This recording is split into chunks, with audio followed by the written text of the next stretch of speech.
kõik laudkonnad saavad korra sõna. Kuni 3 mõtet teie paberite pealt, mis teid kõige rohkem kõnetas?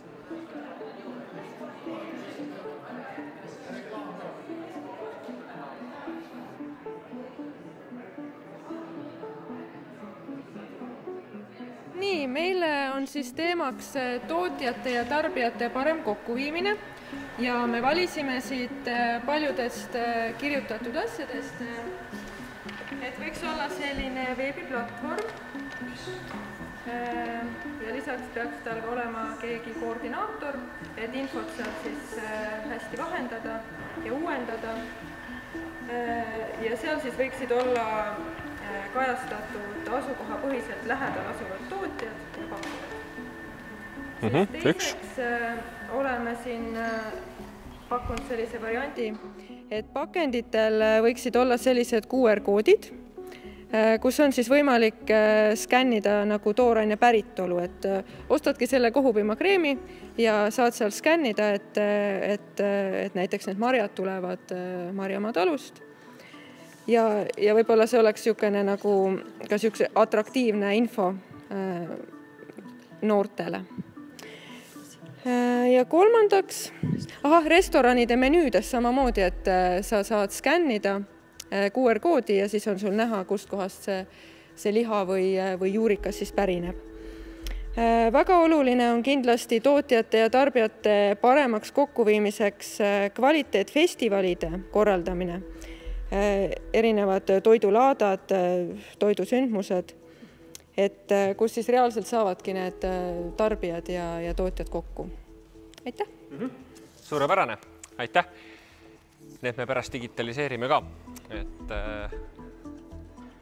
Läheme siit number 2-ga edasi, et mis need teie 3 leidu olid? No olgu! 4 siis 4. Ma annan sellega siia lähemale, et siis salvestub see heli ka. Me pidasime oluliseks, et bränd peaks näitama toidu päritolu, ehk siis tuleb kõigepealt alustuseks üldse ära kaardistada, et kes meil siin ikkagi siis lõpuks on. Siis ütleme, kui me räägime Tartu või Tartumaa toidubrändist, siis siin käis mõte läbi, et Tartu nagu ütleme, et see ongi Tartu, et Tartu kõigi oma nende väärtustega, ehk siis pool teed on tegelikult ära käidud, et see maitsev Tartu justkui juba on, et seda tuleks arendada ja laiendada, et sest see on, ütleme nii, et poole kohaga ennast sisse töötanud. Ja üks hästi oluline asi, mis tegelikult ei puuduta ainult brändi, vaid kogu seda tervikut siin, mis me täna teeme, on igapäevane eestvedamine, et need asjad saavad hästi toimida ainult siis, kui seda teemat, kogu seda toidu teemat tõesti igapäevaselt eestveetakse ja arendatakse. Ja sihipäraselt just. Väga hea. Aitäh!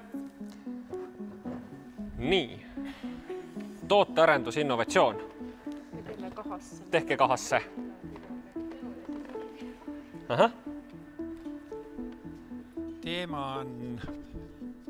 Teema on see teema, mis mulle sattus, aga siin on pandud punkt pakendivaba pood, aga siis ma pean ennast kiitma, kui 20 aastat tagasi toppisime külmahoonele marju karpi ja nemad nõudsid, et sinna karpi, kus me oleme kogu aeg pand, et 300 grammi sisse, et see müüb paremini. See, mis mind eluaeg on vihastanud, kui ma apteegist midagi ostan kunagi, et seal on pakendit rohkem ja seal on õhku rohkem kui see sisu. Et kõigepealt peaksime, et see pakend, mis meil siis läheb kuhugi, et see peaks olema kõigepealt kuhjaga täis, ääreni täis. Ja nüüd me oleme siis surunud, Telke on rohkem selle töö ära teinud, kilosed pakid, mida oleme müünud 20 tonni nüüd eelmisel talvel Prismasse ja võib-olla jõuame veel kuhugi, taluturg on seda algust pihta müünud 10 aastat. Ja kunagi ma arvutasin, ma julge teile nüüd arvutuse tulemusi öelda, kui palju on vähem seda pakendit kiloses marjakotis võrreldes selle karbiga, et seal on kordades vahe. Et see on esimene asi, mida siis iga tootja saab teha, et ta valib pakendi, kõik need looduse lagunemised ja need siia juurde, aga lihtsalt, et vähemalt, et see pakend, mis siis on, kuhu sa selle kauba sisse paned, et see oleks siis täis, et seal ei oleks seda vaba ruumi, me ostame, ma ei tea kõiki, ma ei tea, peaaegu kõik asjad, on ta pesupulbrid või mis värgid, seal on lihtsalt, et kihtim oleks lõhnaõlid, näoveed, kõik on ju niimoodi, et on kõigepealt äge pakend ja siis on seal mingi üle poole natuke nagu seda toodet, et see on asi, millest peaks kohe ja kiiresti loobuma, et kõik muud asjad saavad sinna juurde tulla. Jaa, et see oli siis selline pakendi innovatsiooni poole pealt, aga meil oli jutuks veel ka tervis, et tõsta kuidagi just esile Tartumaa toitu kui eriti tervislikku toitu ja kuna Tartumaal niikuinii vist inimesed elavad kauem kui mujal, et siis võiks see ka olla üks võib-olla brändinguga kuidagi seotud teema, et söö Tartumaist ja nii-öelda eluiga on selle võrra nagu selline tervislikum ja pikem.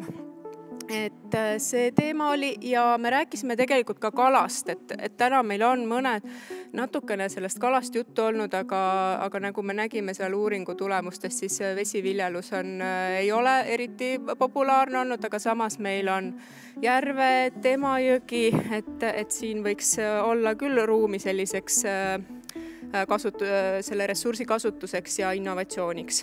Ja veel oli mõte, et meil võiks ka olla äkki kohaliku tasandi innovatsiooniprogramm, et on ju küll EAS-il on need innovatsiooniprogrammid ja igasuguseid selliseid erinevaid lahendusi ja fonde nagu on, aga millegipärast kohalikul tasandil ikkagi nagu see alati nagu ei jõua, et võib-olla oleks hea, kui meil oleks Tartumaa kohaliku toidu innovatsiooniprogramm. Väga hea.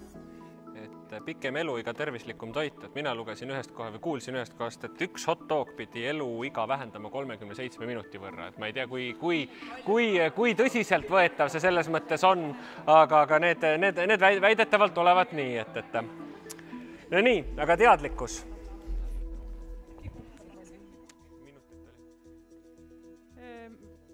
Meie siin märkisime eelmistest aruteludest läbi ära, et siin on teadlikkuse tõstmine peaks algama siis lastest, et nemad on kõige nagu vastuvõtlikumad ja annab kujundada. Siis teine oluline punkt oli kokkade koolitamine ja nende, kes juba hästi teevad, nende tunnustamine. Ja siis kolmas teema, millega me ise pikalt arutasime, mis meil sai juba paar lauda tagasi alguse, on see, et natuke arutasime selle kultuuripealinnaga seoses ka, et kuidagi see bränd peaks seda ka sellega raames ka nagu peaksime mõtlema. Üks kindlasti, mis Eesti ja Tartumaa kööki võiks nagu, mis on üks eripärasid või mille üle me võiksime ise nagu uhked olla, on see aastaaegadega, et miks, kuna ja mida on söödud nagu. Et siis seda kuidagi nagu hakata rohkem nagu ise endale selgeks tegema ja teistele näitama, et tähistada näiteks, et kui Saksamaal on see spargli jooaeg, et midagi sarnast Eestis mõelda, et kuidagi et see hooajalisus on nagu seotud ka sellise keskkonna jalajäljega päris palju, et lisaks sellele, et see on lihtsalt lahe. Et seda kuidagi teadlikustada rohkem, et miks kunagi tapeti loomi talvel, mitte suvel. Väga hea.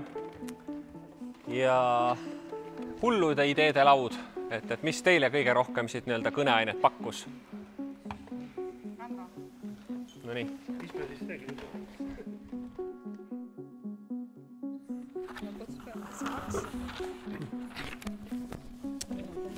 Et meil oli siis teemaks olid hullud ideed ja neid hulle ideid on siin tegelikult hästi palju.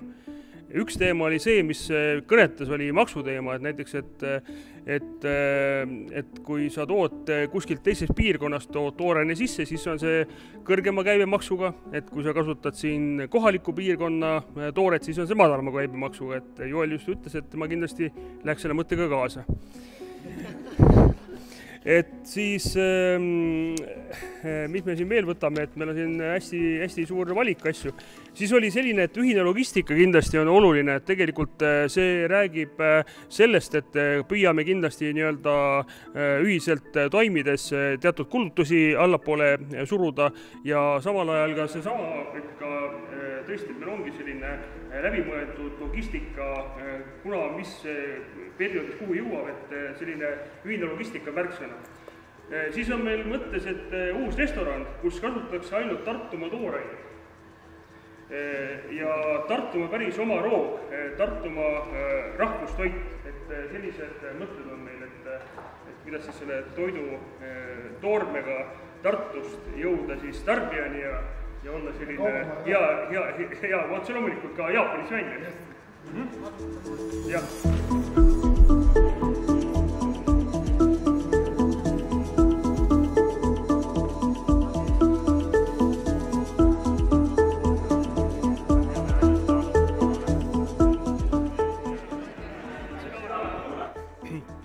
Positiivne stsenaarium on see, et tootjatel on üks ladu siin Tartumaal, siis on ühine transport, ühine e-pood, äpp, toimiv platvorm, eks ju, et kuidas saab siis tellimusi teha ja tõesti, et näiteks et restoranid ja need, kes vajavad toorainet, juba annavad teada, millist toorainet, mis päeva nad vajavad, eks ju, tuuakse sinna ühisesse lattu kokku ja niimoodi toimub see distributsioon.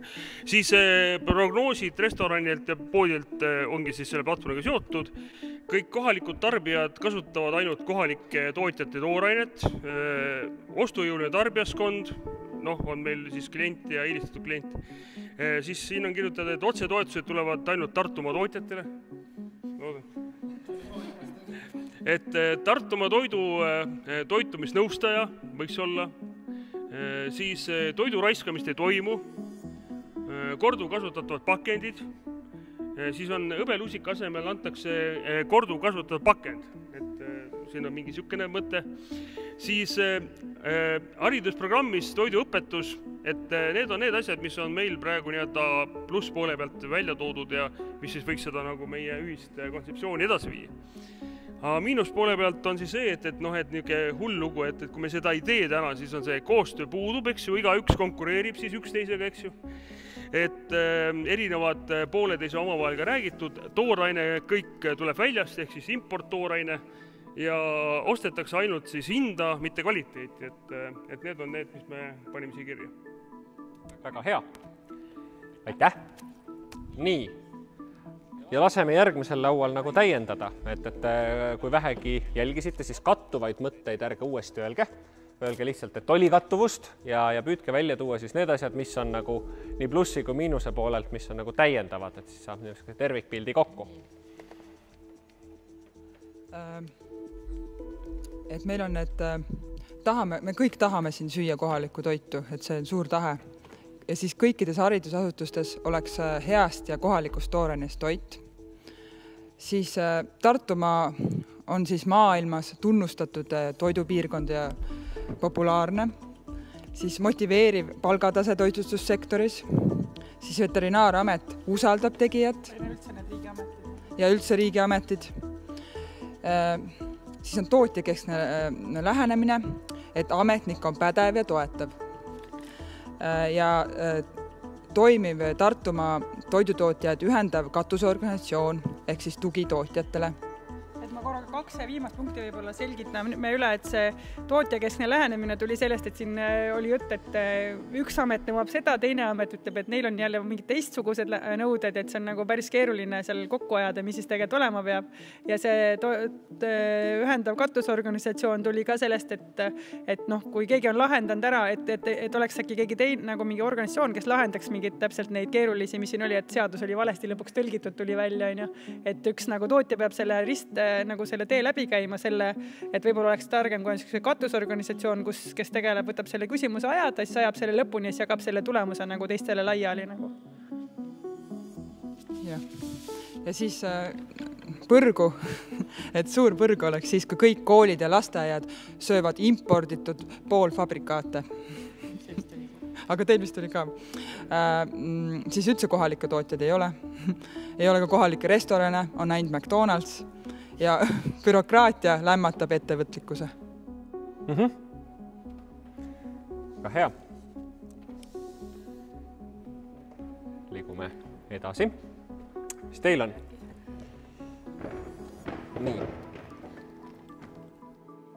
Nii, meil nüüd oli mõningaid kattuvusi küll, aga võib-olla pisut nagu detailsemalt läksime siin selle avaliku sektori toitlustuse koha pealt, et kogu siis avaliku sektori poolt pakutav toit oleks kohalik, nii lasteaiad, koolid, haiglad, hooldekodud ja nii edasi. siis Tartumaa inimesed tarbivad vähemalt 80% ulatuses Tartumaa kohalikku toitu. Ja olulisel kohal on siis mahe- ja keskkonnasõbralik toit. Tartu ja Tartumaa on Eesti toidupealinn ja teadlikkus tarneahelatest ja toidu sees sisalduvatest vitamiinidest ja mineraalidest on väga hea inimestel. Et oskavad siis hinnata, et mida, kui palju süüa, et mis on mingi toidu väärtus ja nii edasi. Ja siis meil üks väike ideepojuke tekkis ka veel siia juurde, et hädasti oleks vaja toidu valmistamise koolitusi. Et kuidas siis sellest heast Tartumaa toorainest toitu teha, maitsvat toitu teha.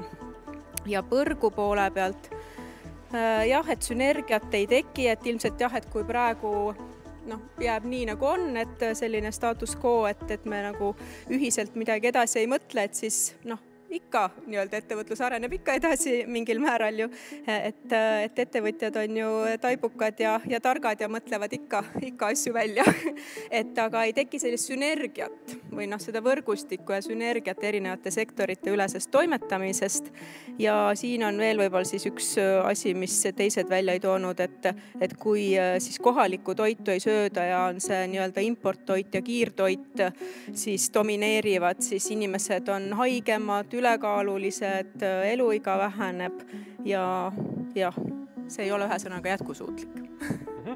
Väga hea, tervise aspekt ka juurde toodud. Nii, täiendage. Nii, meil on siin paar täiendit juba enne öeldud, et see sama kõrgelt hinnatuse teema, et me panime hästi konkreetsesse vormi, et kui inimene mõtleb heast ja kvaliteetsest toidust ja me räägime siin nii kohalikust kui ka eestlasest kui ka siis globaalselt, et siis ta mõtleb Tartumaast. Ja sealjuures see toit on küll kõrgelt hinnatud, aga kohalikele taskukohane. Et see oli nagu see pool, mis me ka välja tõime. Ja meil on, nagu öeldi, et palgad on konkurentsivõimelised sektoris ja on piisavalt kvalifitseeritud tööjõudu. Et seda ka minu arust ei käinud siit ennem läbi. Ja siis me olime nii ambitsioonikad, et kuna keskkond kogu aeg muutub ja 2030 mine tea, et siis meil on tekkinud 2 saagiperioodi ka. Ja kui siis minna sinna mudaliigasse, et siis teisipidi jällegi, et halb stsenaarium, et kvalifitseeritud tööjõud on piirkonnast lahkunud ja koolitusvõimalused puuduvad, on toimunud mõttemalli muutus. Inimestel on täiesti ükstapuha, mida nad söövad. Ja viimane punkt, et keskkond ei võimalda kohalikku toitu kasvatada. Et keskkond on nagu nii palju ära läinud. Väga huvitav, siin on jälle paar aspekti nagu juures, eks ole. Ja siin ei unusta viimast gruppi ka ära. Et mis teie kirja saite? Palun. Nii, unistuste olukorrast siis meil oleks veel lisada, et söögikohad toovad selgelt esile toidu päritolu, et on tartumaine toit. Ja lisaks on laialt levinud agroturism, et tutvustataksegi, et kuidas siis toimubki see põllumajandustootmine, kuidas need talunikud toimetavad ja see võiks olla suunatud ka välisturistidele ja ka siseturistidele. Ja põrgu olukorrast kõigepealt Tartus on 100 Mäki kohta. Siis me kõik sööme kasvatatud liha, laboritoitu ja tõime veel märksõnana välja, et elekter on ära. Mis tähendab seda, et kui on selline kriisiolukord, siis inimesed hakkavad mõtlema ja tekivad uued lahendused, et see elekter ära, et see on kriisiolukord, aga võib viia ka uute lahendusteni ja et sealt põrgust välja pääseda. Okei, väga hea.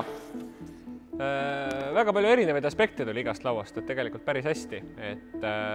Et selles mõttes, et mis ma nagu ütlen, et selles, keegi ütles sõna status quo siin kuskil, et kui see jääb nagu samasuguseks, siis ma arvan, et see samasuguseks jäämine ilmselt põrgusse meid ei vii, sest ma vaatan nagu seda, mis siin nagu täna laua ümber toimub, kui palju teid tegelikult tänagi juba koos on, eks ole, et otseselt ei ole ju midagi tuleviku suuna mõttes kokku lepitud, aga ometi ka asjad toimivad. Et ma arvan, et tegelikult status quo meid nagu põrgusse ei vii.